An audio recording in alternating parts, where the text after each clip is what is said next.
All right, the other portion of the Constitution where money is mentioned is prohibitions on the states. Now you got to realize that the men who went to the Constitutional Convention were very jealous guardians of state power.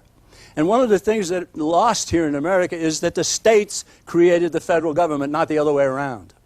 The creature has become greater than its creator, and that's, of course, wrong. And so the people who went from the different states to the Constitutional Convention willingly said, no state shall coin money or emit bills of credit, and that's the term for paper money that was used at the time of the founding of our country. Bills of credit, paper money. And no state shall make anything but gold and silver a tender in payment of debts. And that's all the Constitution said about money. What was the attitude of the founders regarding paper money? They had already experienced the Continental Congress issuing the continental currency.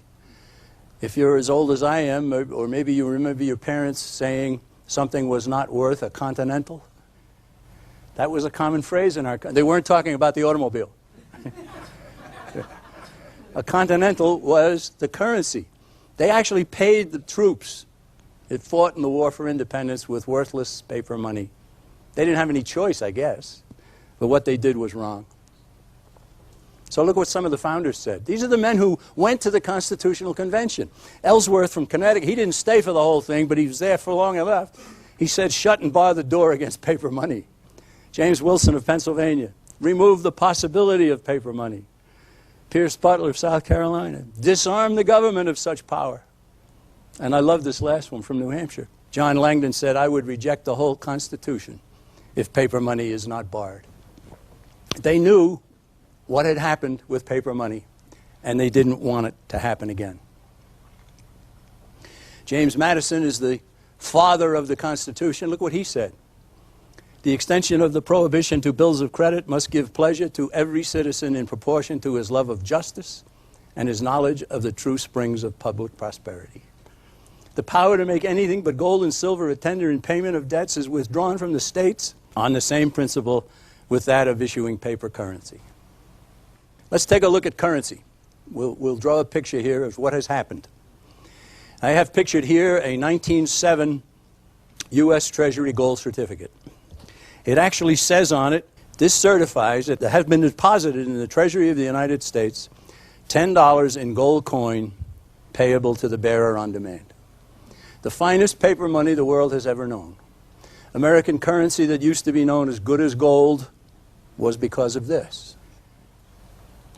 In 1933, President Roosevelt took us off the gold standard. He barred the American people from owning gold. He asked the American people to turn in their gold for paper certificates. 90% of the American people did. The promise was that as soon as we get out of the Depression, we'll give you back your gold. Didn't happen. Didn't happen, did it? So those gold certificates went out. We went then to silver certificates. 1935. It was 1933 when President Roosevelt did what I just said.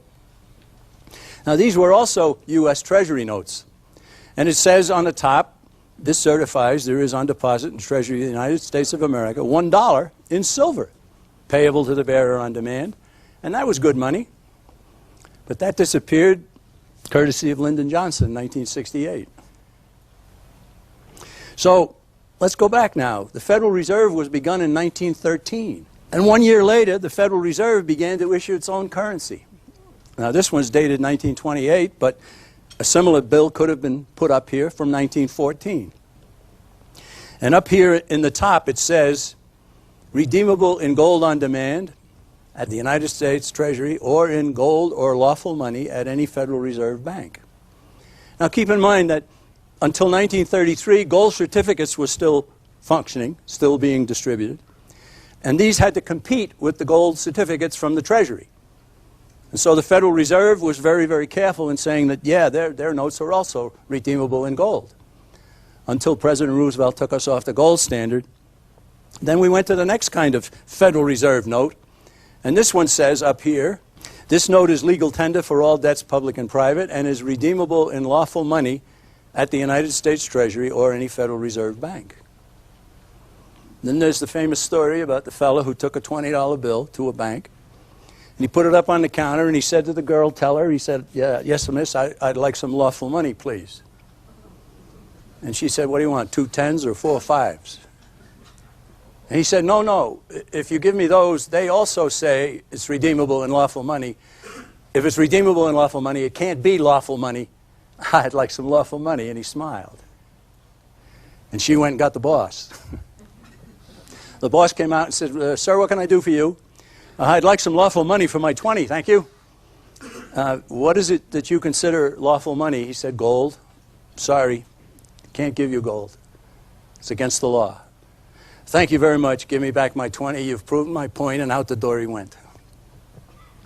So the Federal Reserve decided then they wouldn't say redeemable and lawful money anymore. And this is what you have in your pocket or purse today. And it says this note is legal tender for all debts, public and private, redeemable in nothing. Nada, zilch.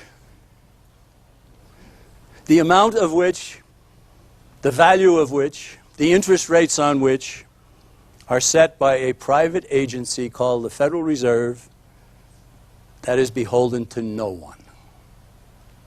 Imagine. And just in my lifetime, we've gone from the finest paper money the world has ever known to totally irredeemable fiat currency. Now, it's not valueless today. We will still accept it for your lunch. We will still accept it for the books and the DVDs that are for sale. But you know, and everyone who is sensible knows, that you can buy less today than you could yesterday, and it's only going to get worse. Every once in a while, you get some help from an unexpected source. In 1993, January, National Geographic magazine published an article called The Power of Money, written by one of its editors, Peter T. White. And in his article, Mr. White relates that he had just been told by a Fed official that the Fed had purchased $100 million in Treasury bills from some securities dealers. He related his exchange with the Fed official as follows. Peter White said, where did the Fed get that $100 million? We created it, a federal official tells me. He means that any time the central bank writes a check, so to speak, it creates money. It's money that didn't exist before, he says. Is there any limit on that? And the Fed official says, no limit, only the good judgment and conscience of the responsible Federal Reserve people. Sleep well, my friends, sleep well.